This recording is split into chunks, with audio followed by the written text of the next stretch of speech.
저희 가족은 포도를 좋아합니다. 특별히 한국 포도를, 까만색 이 포도가 있잖아요. 다 씹어 먹을 수 없고 껍질을 뱉어야 되는 그 포도를 저와 아내가 좋아합니다. 근데 우리 아이들도 미국에 자라나면서 엄마 아빠가 맨날은 아니지만 계절마다 그것을 사 먹으니까 아이들이 좋아하게 됐습니다. 그만큼 경쟁자가 늘어난 거죠. 이제 1년에 한 번 여름에 나오는 8월이나 9월에 나오는 그 포도를 한 박스를 사면은, 비싼 포도를 한 박스 사면은 하루 이틀이면 다 없어집니다. 얼마나 잘 먹는지. 못대처럼 와가지고 막 이렇게 다 먹어서 사라지는 것을 경험을 하게 됩니다.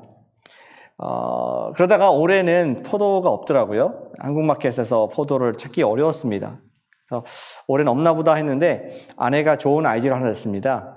차라리 우리가 포도원에 가자. 우리가 그래도 사는 데가 나파밸리 가까운 곳인데 2시간이면 간다. 그래서 저희가 컨커드 그레이브를 키우는 그러한 파머한테 직접 갔습니다. 근데 아니더라도 파머가 말하기를 올해는 비가 많이 오지 않아서 이 포도 소출이 적다고 얘기를 했습니다. 그래서 우리도 그냥 그 중에서 길더라고요. 굉장히 그로브가 넓고 긴데 그 중에서 좋은 것만 따겠다는 마음으로 한 1시간 정도 땄습니다. 근데 이게 평소에 안 따보니까 그런 것 같습니다. 거기 있는 걸 다 따야 될 것 같은 생각으로 뭔가 열심히 해야 된다는 생각으로 모든 걸 경쟁적으로 하는 것 같아요. 따다 보니까 엄청 많이 딴 겁니다. 나중에 무게를 대고 돈을 내야 되는데 그 생각 안 하고 그냥 거기 있는 거 다 따야 된다는 생각에 따가지고 엄청나게 돈이 나왔어요. 그리고 엄청나게 많이 얻게 됐습니다. 그리고 나서 그것을 자그마치 일주일이나 안 떨어지고 먹었다는 그러한 얘기 아니겠습니까? 아주 포도 파티를 하고 또 옆에 있는 몇 분들에게 나눠드리는 그런 일도 있었습니다. 우리 가을이 되면은 하나님께서 주신 가을에 여러 가지 오곡백과들이 결실을 하는 때입니다. 그리고 자연을 보면은 풍성하게 하나님께서 감을 주시고 풍성하게 배를 주시고 풍성하게 포도를 주시고 모든 풍성하게 곡식을 이렇게 주시는 하나님이신 것을 기억을 합니다. 우리가 사실은 분배를 못해서 그렇지 이 땅에 하나님께서 햇빛과 비를 풍족하게 해주셨고 하나님께서 저와 여러분들에게 생명을, 기회를 넉넉하게 주신 줄로 또한 믿습니다. 근데 우리가 계산하고 따지고 잘라서 또 작게 팔고 소수점까지 계산해가지고 무게를 대고 기기를 재고 그것이 우리의 부족한 모습이기에 언제나 조금 부족하다, 언제나 좀 어렵다 이런 생각이 드는 것이 사실입니다. 빈익빈 부익부 이런 문제들이 우리 삶 가운데 있습니다. 그러나 오늘 그런 문제를 얘기하고자 하는 말씀드린 것이 아니라 정말 하나님께서는 풍성하신 하나님이시고 언제든지 쌀 한 톨에서 심으면은 수백 개, 수천 개의 쌀이 나오게 하시는 하나님이신데 우리를 증인으로 부르시다면은 우리에게도 풍성한 열매를 주시지 않겠습니까? 우리가 바라는 열매는 영혼 구원의 열매. 정말 우리가 바라는 것은 나의 간증, 나의 삶을 통해서 한 사람이 가장 소중한 영원한 생명을 누리게 되는 것이 저와 여러분들의 소원인 줄로 믿습니다. 그러한 증인으로서 부름받았다면 주님 앞에 정말 풍성하게 영혼들을 드리고 싶은 마음이 주님을 사랑하는 자녀의 마음인 줄로 믿습니다. 그런데 현실은 조금 다르다고 느껴지지 않습니까? 특별히 베이에 살면서, 캘리포니아에 살면서 전도를 해서 수많은 사람이 쉽게 돌아온다는 얘기를 들은 지가 40년, 50년이 된 것 같습니다. 열매가 말라가는 것 같고 소출이 적은 것 같은 그러한 현실 가운데 우리는 어떻게 열매 맺는 증인의 삶을 살 수 있을까 하는 것이 우리의 바람이, 우리의 간절한 소원이 되기를 원합니다. 분명히 예수님께서는 모든 민족으로 제자를 삼아 침례를 주고 가르쳐 지키게 하라 분부한 모든 것을 말씀하셨습니다. 그럼 예수님께서는 오직 성령이 임하시면 예루살렘과 온 유대와 사마리아 땅끝까지 이르러 내 증인 되리라 하면서 뭔가 큰 열매를 기대하셨기에 우리를 그분의 포도원으로 부르셨다고 우리는 믿을 수 있습니다. 주님의 기대에 기쁘시게 하기 위해서 저 여러분들은 어떻게 열매를 많이 맺는 증인이 될 수 있을까 하는 궁금증을, 거기에 대한 답을 오늘 말씀이, 오늘 스토리가 이야기해주고 있습니다. 오늘 이야기는 두 교회의 스토리입니다. 두 교회. 안디옥 교회들, 두 개의 안디옥 교회 이야기를 통해서 하나님께서 어떻게 풍성하시며 또 우리는 어떻게 풍성한 열매를 맺을 수 있을까 하는 것을 교훈을 오늘 말씀에서 그 성령의 음성을 듣는 우리가 되기를 소원하고 축복합니다. 지난주에 보았습니다. 우리 바울이 아니죠. 복음은 베드로를 통해서 고넬료라는 이방인에게 전파가 되더라고요. 혐오감이 있는 그런 관계였습니다. 같이 할 수 없는 지금의 인종 갈등과는 비교할 수 없는 엄청난 갈등, 사람 취급도 하지 않는 그런 관계였는데 성령님께서 베드로를 통해서 이방인에게 복음을 전하는 그 모든 과정을 보여주셨습니다. 시간이 흘렀습니다. 이제는 이방인들 가운데 복음이 점점 퍼져가지고 이방인 아예 교회가 생기게 됩니다. 그 교회가 바로 오늘 중심이 되는 안디옥 교회인 것이죠. 지도를 보여주시죠. 즉 지도를 보시면은 지금 안디옥이라는 도시가 잘 보이시나요? 여기 빨간색 서클로 되어 있습니다. 예루살렘에서 핍박을 받은 성도님들이 전 세계로 흩어지게 되는데 특별히 북쪽에서 헬라인들에게, 로마인들에게 복음을 전하게 됐습니다. 놀랍게 성령님께서 그 문들을 활짝 열어주셔서 예수를 믿는 사람들이 많아졌고 제자가 생겼으며 심지어 예루살렘에서 선생님을 파송할 만큼 익사이팅한 일들이 있었습니다. 그래서 예루살렘에서 안디옥으로 파송한 선생님이 바로 바나바였습니다. 근데 바나바보다도 더 말을 잘하는 선생님이 있었는데 바나바가 멘토했던 바울이 바로 옆 도시에 우리 파란색 박스 보이시죠? 다소라는 도시에서 지금 회복을 하고 있었습니다. 그가 예수님을 핍박했던 그 충격, 하나님께서 주신 새로운 목적을 발견하고 나서 그는 이제 쉬고 휴양을 하고 있었는데 바나바가 이제는 바울을 모셔다가 함께 이 안디옥 교회에서, 시리아 안디옥 교회에서 1년간 말씀을 전한 결과 이 교회가 아름답게 풍성하게 성장을 했습니다. 리더가 생겼습니다. 선지자들이 생겼습니다. 교사들이 세워졌습니다. 그것이 13장 1절에 있는 이름들이 나와 있습니다. 안디옥 교회에 선지자들과 교사들이 있었다. 구체적으로 이름을 적어주고 있습니다. 바나바가 있었겠죠. 니게르라 하는 시몬, 니게르는 북쪽에 우리 북아프리카 흑인이었던 것 같습니다. 피부가 검은 시몬이라는 사람, 다른 민족이었습니다. 구레네 사람 루기오, 역시 라틴계 로마 계통의 사람이었습니다. 이름이 그렇습니다. 또 분봉왕 헤롯의 젖동생 마나엔, 귀족이었습니다. 왕족. 옛날에 예수님이 사셨던 나사렛에 통치했던 왕이었던 이 헤롯의 또 친인척 관계의 사람도 예수님 믿고 지금 그 교회의 교인이 되어 있더라고요. 그리고 또 사울 또는 바울이 거기에 지금 핵심 리더로 세워져 있는 그 모습을 보게 됩니다. 물을 그릇에 계속 붓다 보면은 그릇이 이제 한계가 돼서 넘쳐서 흘러 넘치듯이 성령님께서 안디옥 교회에게 넘치게 은혜를 주셔서 이제는 그들이 마음을 밖으로 향하게 됩니다. 어쩜 우리 교회 같은 생각이 듭니다. 우리 교회도 18년이 되었고 처음엔 작은 우리 몇 사람들의 교회였지만 이제는 영적 리더가 세워지고 또 셀 리더가 있고 부장이 있고 셀 실행위원이 있고 사역자님들이 계시고 하면서 정말 이제 가득 찬 그런 모습으로 된 교회가 우리 교회 같다는 생각이 듭니다.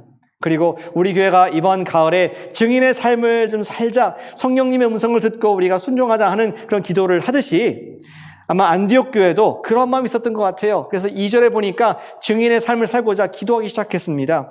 주를 섬겨 금식할 때에 성령께서 하신 음성을 누가 들었습니까? 교회가 함께 듣게 됩니다. 어떤 음성을 들었습니까?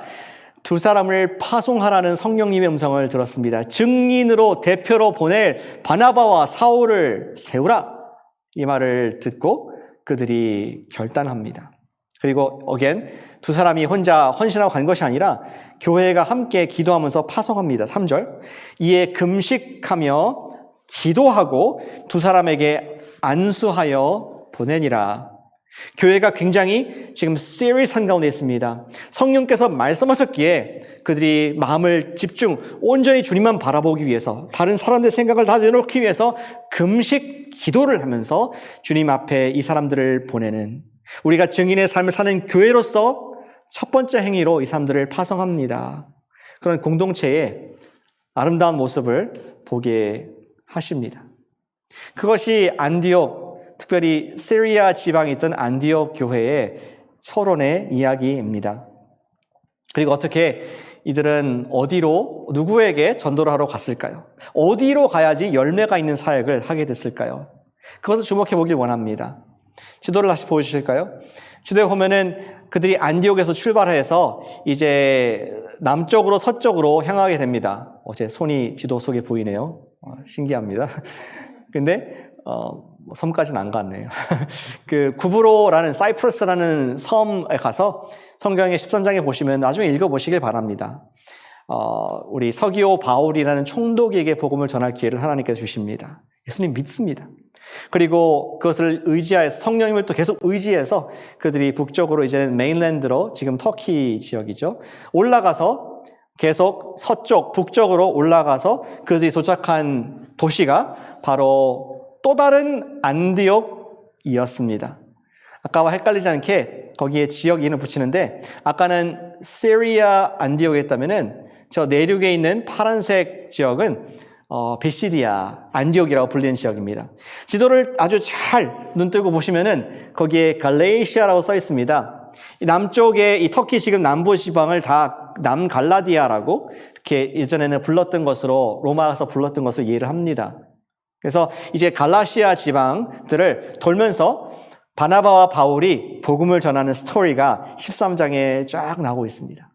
그리고 첫 번째 그들이 전도했던 곳이 바로 이 비시디아 안디옥이었습니다. 그리고 이곳에서 두 번째 교회가 시작할 그런 시점인 것이죠. 늘 그랬듯이 바울과 우리 바나바는 익숙한 곳으로 먼저 갔습니다. 어디로 전도해야 될까? 어디로 할까 모르다가 자연스럽게 마음이 가는 유대인 회당으로 갔습니다. 나와 비슷한 사람들, 우리 구약을 이해하는 사람들, 그 사람들에게 가서 같이 예배를 드렸습니다. 어쩌면 이러한 예배당에서 회당에서 회당장이 예배를 집례하는 가운데 게스트로 두 사람이 앉아 있었습니다. 유대인들의 예배를 보면은 이쪽에 벽장이 있어요. 이렇게 가운데 벽장. 제가 일전에 말씀드린 적이 있는 것 같은데 나무로 된 벽장이 있는데 그곳에 커튼이 덮여 있습니다. 커튼을 열어 제치면은 거기에 두루마리가 있습니다. 두루마기가 아니라 두루마리, 스크롤이 있습니다. 쭉 펼치면은 그것이 성경 구약의 말씀이죠. 그리고 오늘 읽어야 될 분량을 쭉 랍비가 말씀을 읽습니다. 지금 이 유대인들은 예루살렘 밖에서 지금 이방 가운데 있는 그러한 디아스포라, 회당에서 있는 유대인들입니다. 그래서 굉장히 자기들의 전통들을 중요히 생각하고 말씀을 읽었습니다. 그 다음 순서가 뭡니까? 토라를 들고 쭉 캐스트를 사람들이 다 합니다. 그리고 나서 서면은 누군가가 이 말씀에 대한 설명을 하는데 오늘 선생님들이 오셨네요. 게스트가 오셨네요. 오늘 혹시 말씀을 좀 전하시지 않겠습니까? 인바이트를 받은 것이 바울이었습니다. 그래서 13장에 바울이 사도행전에 기록된 첫 번째 바울의 설교를 우리가 듣게 됩니다. 저도 설교를 공부하는 사람으로서 설교를 연구를 많이 하거든요. 근데 제가 바울의 설교를 분석해 봤습니다. 제가 설교를 배워야 되는데 분석을 반대로 해봤는데 와, 바울의 설교가 얼마나 탁월하고 깔끔하고 분명한지 큰 감동을 받게 됩니다. 전에 우리 베드로 설교도 있었고 또 스데반의 설교도 있었습니다. 근데 바울의 설교는 어떠한가? 다 보진 않겠지만 요약을 해보겠습니다. 바울은 지금 유대인들이 앉아있기 때문에 그들이 알고 있는 모세로부터 시작합니다. 모세가 40년간 광야에 이끌어서 가나안 땅으로 우리를 택하여 옮기지 않으셨느냐? 하나님께서 얘기를 합니다. 그리고 그 땅에 지내면서 하나님께서 사사로 우리 저지로 사무엘을 세우셨고 그가 선지자 노릇하게 하셨습니다. 여러분들 다 아시지 않습니까? 그래서 얘기합니다. 사무엘 이후에 사람들이 왕을 원해서 사울을 세웠어요. 어쩌면은 자기 이름이 사울이었기 때문에 언급하지 않았을까 생각도 들었습니다. 그리고 하나님께서 낮추시고 다윗이라는 새로운 왕을 세우셨는데 말씀에 언젠가 다윗의 후손이 메시아 될 것을 말하지 않았습니까? 근데 제가 말씀드린 것은 바로 나사렛 예수가 다윗의 후손으로 과연 오셨습니다. 이렇게 설명을 했던 것이죠. 그리고 그 예수님께서 예루살렘에 계실 때 우리의 예루살렘 유대인들이, 우리 관원들이 그 예수님을 모르고 십자가에 처형했습니다. 그러나 이것도 하나님의 말씀대로 된 것이었습니다. 바울이 설명합니다. 그리고 그가 3일 뒤에 말씀대로 다윗의 16편 시와 같이 그가 썩임을 당하지 않고 부활하셔서 우리 형제들 가운데 증인들이 있습니다. 베드로가 했던 비슷한 설교를 이렇게 합니다. 그리고 나서 모든 이렇게 머리로 잘 설명한 냉철한 역사와 팩트를 잘 얘기한 뒤에 가슴이 뜨거우신 얘기를 합니다. 누구든지 그 예수님을 통하여서 모든 사람들이 죄의 용서를 받습니다. 여러분들 예수님을 믿으셔야 됩니다. 머리와 가슴이 뜨거워지는 그러한 설교를 한 모습이 13장의 9절절 나옵니다. 꼭 한번 읽어보시기를 바랍니다. 자, 바울이 첫 번째 자기 처녀 설교를 했는데 반응이 어땠을까요? 베드로 때는 정말 수도 많은 사람들이 회개하고 돌아왔습니다. 수천 명. 스데반 때는 순교를 당했습니다. 바울 때는 어땠을까요? 놀라운 반응이 있었습니다. 거기 있던 유대인들이 우리 처음 들어본다. 여태까지 구약 말씀을 읽었는데 예수님으로 이게 완성이 됐다고? 이해가 되고 거의 동의가 되려고 그래요. 그래서 말하기를 바울 선생님, 바나바 선생님 다음 주에 또 전해주세요. 또 듣고 싶어요. 근데 그 일주일 동안 많은 일들이 있었던 것 같습니다. 거기 말씀을 들었던 사람들이 입에서 입으로 소문을 내서 그 안디옥 도시에 많은 사람들에게 얘기를 했습니다.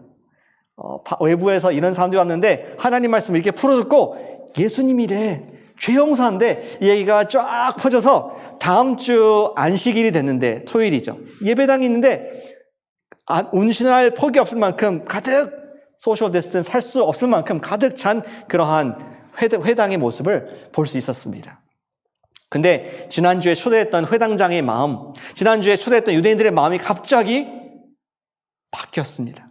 그리고 성경에 보니까 시기했다. 45절 말씀입니다. 유대인들이 그 무리를 보고 시기가 가득하여 바울이 말한 것을 반박하고 비방하거늘 바울이 말한 복음을 거부하고 바울 자신을 인격적으로 모독하고 명예를 훼손하고 이런 얘기를 하는 것입니다. 왜 그랬을까요? 그들이 갑자기 마음이 바뀌었습니다. 누굴 봤을 때? 아니, 이 거룩한 회당에 더러운 헬라인들이 오다니. 바울이 지금 지난주에 얘기하기를 Gospel for all, Spirit for all, 누구든지 믿는 자에게 모두 성령을 차별 없이 주신다는 말씀을 했기에 이방인들이 귀가 솔깃해서 온 거거든요.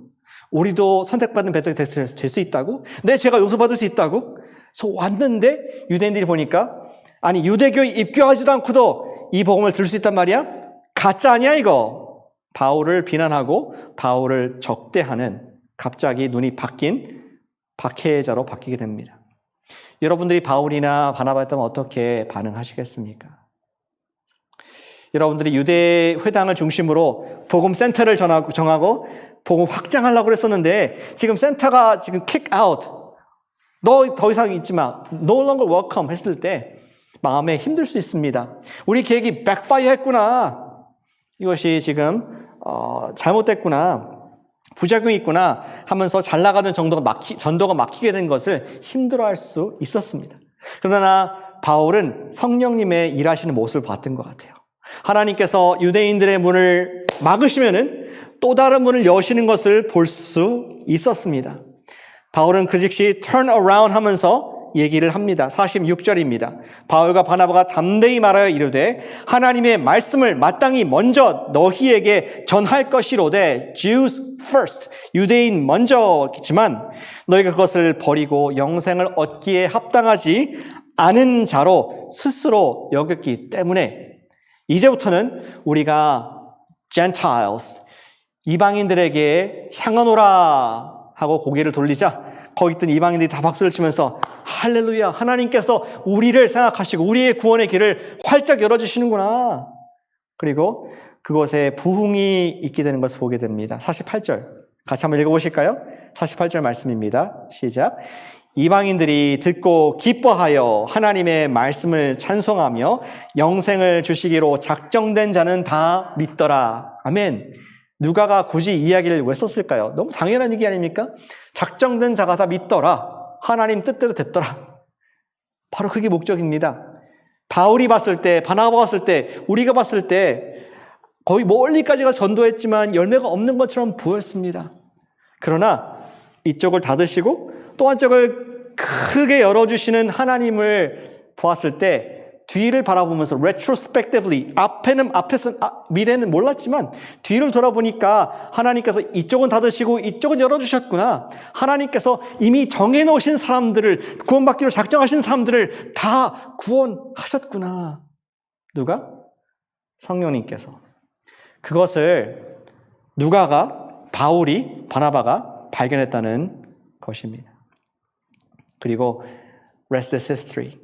그들은 계속 이제 동쪽으로 또 이동하면서 교회를 개척하고 또 세웁니다. 그리고 나서 다시 돌아오고 집으로 시리아 안디옥으로 돌아가는 길에 비시디아 안디옥에 들르게 되는데 거기에서 드디어 장로를 세우고요. 제자를 세우는 얘기가 나옵니다. 23절 말씀입니다. 14장 23절 넘겨보시면 거기 있습니다. 14장 23절 말씀에 각 교회에서 장로들을 택하여 금식 기도하며 그들이 믿는 주께 그들을 위탁하고 비시디아 가운데 밤발리아, 이탈리아, 그 다음에 26절에 안디옥에 돌아갔다. 여기에서 지금 비시디아 안디옥 교회가 탄생하는 장면입니다. 하나님께서 어떻게 인도하실지 몰랐지만 하나님께서 풍성하게 이방인들 가운데 돌아오게 하셨고 교회가 또 다른 교회가 생길 만큼 놀라운 열매를 주신 성령의 인도를 받은 우리 두 증인의 모습을 우리는 볼 수가 있습니다. 그리고 과연 제가 말씀드린 것 같이 27절에 요약을 해주고 있습니다. 하나님이 함께 행하신 모든 일과 이방인들에게 믿음의 문을 활짝 여신 것을 보고하고 리포트하고 그들이 안디옥에서 제자들과 함께 오래 있느니라. 아멘. 아마 이때 바울이 그가 그리워하고 사랑하는 비시디아 안디옥 교회에게 편지를 쓰지 않았을까? 이름하여 갈라디아서. 비시디아 안디옥 교회를 비롯해서 거기 있는 다른 교회들에게 루스드라, 더베 이런 교회들에게 이고니온 교회에게 한꺼번에 윤독하도록 보낸 편지가 바로 갈라디아서로 우리는 이해를 하고 있습니다. 사랑하는 여러분, 바울과 바나바는 짧은 여정을 통하여서 큰 열매를 거두게 되었습니다. How? 어떻게? 그것은 그들이 바로 성령님의 정확하게 인도하시는, 적중하게 만나게 하시고 정확하게 열어주시는 길들을 그대로 갔기 때문에 그들은 많은 열매를 맺은 줄로 믿습니다. 저 이런 말씀 드리기 원합니다. 우리 두 안디옥 교회의 선교부장님이 성령님이셨다. 우리 교회도 선교부장님이 계시죠? 근데 어디로 가야 될지, 어떤 형태로 우리가 전도해야 될지를 디렉팅해 주시는 바로 선교부장님이 바로 성령님이었다고 저는 선포하기를 원합니다. 우리의 최종적인 우리 코너스톤 교회의 선교부장이신 성령님의 말씀에 순종했을 때에 우리 또한 많은 열매를 맺게 될 줄로 믿는 것이죠. 오늘 본문에서 비시디아 안디옥 교회 그리고 시리아 안디옥 교회가 열매를 많이 맺는 그러한 이야기를 보았습니다. 주님께서는 여전히 똑같은 성령님께서는 코너스톤 교회 여러분들을 통해서 이런 열매를 맺으실 수 있고 맺기를 원하신 줄로 저는 믿습니다. 다만 우리가 우리의 힘대로 내가 원하는 대로 하고 아니면 안 하거나 그래서 우리가 열매가 적지 않나 저는 그렇게 믿습니다. 저는 예수님께서 우리를 사람 낚는 어부로 부르셨음을 기억하면서 사람 낚는 어부 하면서 생각나는 한 인물이 있었습니다. 바로 베드로. 지난주에도 봤던 베드로의 이야기가 생각났습니다. 잠깐 recollect 해볼까요? 베드로는 갈릴리에서 어부였습니다. 그는 배에서 지금 그물을 손질하고 있고 어제 허탕을 쳐가지고 그물을 손질하고 있었습니다. 그때 예수님께서, 랍비께서 많은 청중을 이끌고 와서 바닷가에서 내가 너의 배에서 말씀을 전파해도 되겠냐 이렇게 요청을 했습니다. 베드로는 극적이면서 랍비신데 그렇게 하시죠 하고 자리를 내어드리고, 예수님께서는 청중들에게 모르겠습니다, 어쩌면 산상수훈 말씀하셨을지 모르겠습니다. 산상수훈은 아니겠네요. 왜냐면은 산이니까 이거는 물이고, 선상설교를 하실지 모르겠습니다. 근데 설교가 끝나고 나서 예수님께서는 뒤를 돌아보니까 베드로와 그의 동업자들이 함께 그물을 싣고 있었습니다. 그리고 예수님께서 베드로를 보시면서 하신 말씀이, 베드로야, 저쪽에 깊은 데에 가서 그물을 내려라. 베드로 생각할 때, 아니 랍비이신가? 어부인가? 랍비인가? 어부인가? 왜 나한테 이런 걸 시키지? 당황했을 수 있을 것 같습니다. 그러나 높은 분이, 뭔가 배우신 분이, 권위인분이 말씀하시자 순종하기로 했죠. 그는 깊은 곳으로 노를 저어서 그의 그물을 자기의 동료들과 함께 내리게 되는데, 그 뒤에 일어났던 일들은 history, 여러분들이 아시는 것처럼 만선의 기쁨을 누리게 됩니다. 여태까지 한 번도 누려보지 못한, 그물이 거의 찢어지기 직전까지 가득한 물고기를 낚게 되었고, 그것을 배에 올리자 배가 가라앉을 만큼, 물이 들어올 만큼 가득하게 된 그 모습을 베드로가 보게 됩니다. 그때 예수님께서 베드로와 눈을 맞추면서 말씀하시죠. Follow me. I will make you fishers of men. 베드로야, 나를 따라와라. 나를 따라오면은 이렇게 많은 사람을 낚는 어부가 되게 하겠다. 저는 그때 베드로가 필을 받았을 것 같아요. 한눈에 반했을 것 같습니다. 이렇게 많은 물고기 같은 수확을 사람으로 주신다고요? 베드로는 새로운 사명과 새로운 비전을 눈뜨게 되었습니다. 그는 다 버려두고 재산 정리하지 않고 그대로 그 길로 예수님을 따라가게 됩니다. 과연 우리 베드로가 그렇게 하지 않고 어부로 이렇게 살았다면은 어쩌면 돈을 좀 벌었을지 모르겠습니다. 물고기 많이 잡았고, 그리고 또 그 지역에서 오랫동안 고기잡이 하면서 실력도 있고, 다른 또 우리 후배들을 가르쳐서 훌륭한 어부가 됐을지 모르겠습니다. 집도 사고 또 가족들도 부양하고. 그러나 우리가 알고 있는, 지금 우리 아침에도 언급하고 있는 베드로는 절대 될 수 없었습니다. 그는 로마 전역에 교회를 세우고 세계 전역에 하나님의 백성들을 주께로 돌아오게 하는 그러한 하나님의 증인, 첫 번째 증인으로 쓰임받는 귀한 특권을 누리게 되었습니다. 21세기가 되었지만 여전히 우리는 그의 이름을 이야기하면서 또 그로 인해서 감사하는 모습을 보이고 있습니다. 예, 그렇습니다. 주님께서는 증인을 부르실 때 풍성한 열매를 약속하시는 줄로 믿으시기를 축복합니다. 우리가 증인으로 풍성하게 살기 위해서는 한 가지입니다. 오늘 이야기가 좀 길었지만 한 가지입니다. 그것은 바로 성령님의 인도를 받자는 것입니다. 엄한 데 파지 말고 성령님께서 가라는 곳에 가고, 성령님께서 전도하라는 삶에 전도할 때에 우리는 전도의 문이 활짝 열려서 큰 수확을 여러분들과 제가 맺게 될 줄로 믿으시기를 축복합니다. 구체적으로 두 가지 성령 인도를 받기를 원합니다. 저는 설교를 추상적으로 끝내주고 싶지 않고 우리가 좀 뭔가 액션으로 주님 앞에서 순종하는 마음이 있었으면 좋겠습니다. 첫 번째는 이것입니다. 우리의 전도의 그물을 깁자는 것입니다. 같이 해보시면 감사하겠습니다. 전도의 그물을 깁자. 예, 여러분들도 해주세요. 우리 유튜브 보시는 전도의 그물을 깁자. 나한테 선포하듯이 전도의 증인의 그물을 깁자. 우리 여러분들께서는 각자 전도하는 어떤 법이 있으실 거라 생각합니다. 좀 부족하다 할지라도 어떤 분은 사형리로 또 전도하기도 하시고, 어떤 분들은 우리 브릿지 전도로 내비게이터에서 나온 하는 분도 있을 것입니다. 어떤 분들은 우리 남심역에서 나오는 페이스 전도로 하는 분들도 있습니다. 어떤 분들은 에브리데이 이반젤리즘 전도 폭발을 가지고 훈련해서 또 전도의 그물을 이렇게 사용하는 분들도 있습니다. 증인이 결국은 뭐냐면은 준비된 말을 할 수 있는 사람입니다. 언젠가 예수님께서 여러분들에게 한 영혼을 주시면서 전도해라, 성령님께서 이끄실 때 여러분들은 어떤 말을 하겠습니까? 저기 박요셉 목사님한테 연락을, 아니면 코너스톤 교회 예배를 그렇게 하세요. 좋습니다. 근데 나에게 하나님께서 한 영혼을 맡기실 때 여러분들은 뭐라고 말씀하시겠습니까? 야, 친구야, 지난 20년 동안 너 알아왔는데 내 마음에 요새 그 예수님에 대한 마음이 생기고 또 믿고 싶은 마음이 있어. 어떻게 하면 예수님 믿을 수 있을까? 친구가, 동역자가 그런 얘기를 독려했을 때 여러분들은 무슨 말씀을 하겠습니까?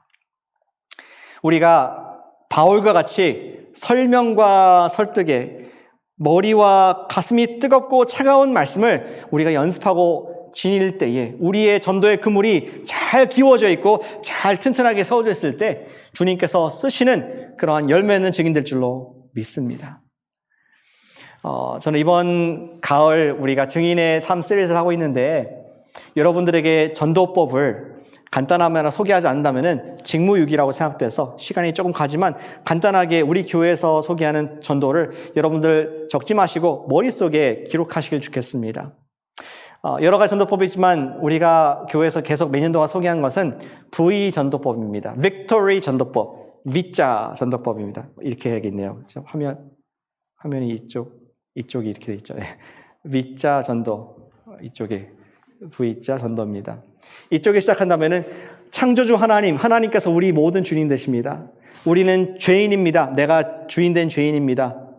그러나 하나님께서 아들을 주셔서 십자가에서 우리 죄를 죽게 하시고 죽기까지 그 다음에 부활시키셔서 우리에게 회개하는 자, 우리가 그분을 내가 주인이고 예수님이 주인이라고 회개하는 자가 주를 영접해서 하나님의 아들과 딸이 되는 확신을 얻을 수 있습니다. 5가지. 다시 할까요? 창조의 하나님 계시고 주님이십니다. 우리는 죄인입니다. 예수님의 십자가 부활이 있습니다. 그걸 믿고 회개하고 영접하여서 우리가 구원을 받는 줄로 믿습니다. 쉽죠? 우리 바울이 명쾌하게 설명하고 그가 설득했듯이 우리 가운데 하나님의 말씀이 일목요연하게 이 머리에 연습이 되어 있고 이 가슴에 나를 용서하신 예수님의 사랑이 넘쳐서 친구야, 너도 누구든지 Jesus for all, 너를 위해서도 예수님께 돌아가셨어. 너를 위해서도 성령님께서 함께 하실 수 있어. 라는 설명과 뜨거운 설득이 잘 준비된 여러분과 제가 되기를 축복합니다. 우리의 증인의 그물을 잘 기우시고 연습하십시오.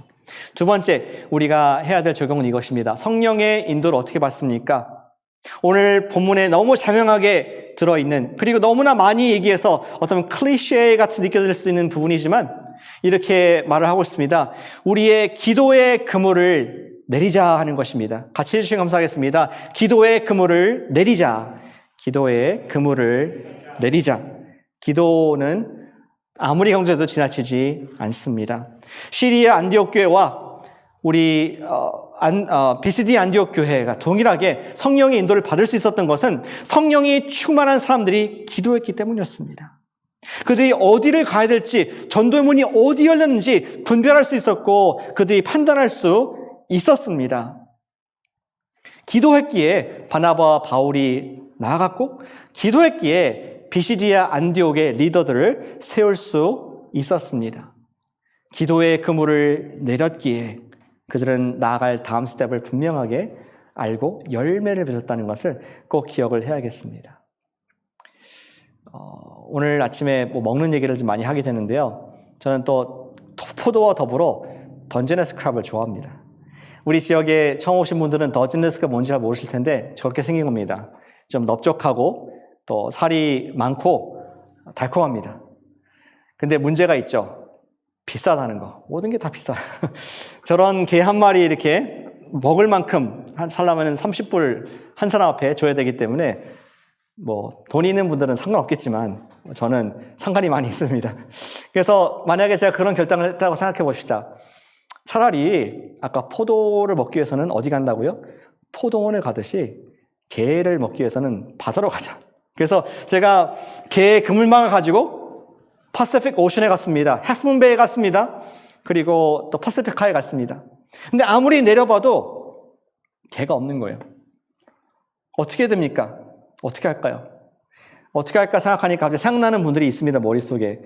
게 하면 생각나는 분들. 어디로 가야 될지 아는 분들. 누군가 아는 사람에게 물어야겠지 않습니까?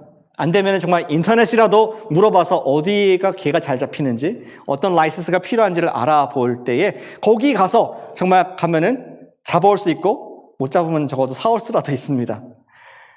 마찬가지로 우리가 어디에 영혼들이 많은가, 하나님께 주시는 나에게 주시는 고기가 어디가 많은가 알기 위해서는 그 어업의 전문가이신 성령님께 여쭙지 않고서 어떻게 우리가 전도 열매를 맺겠다고 생각하겠습니까?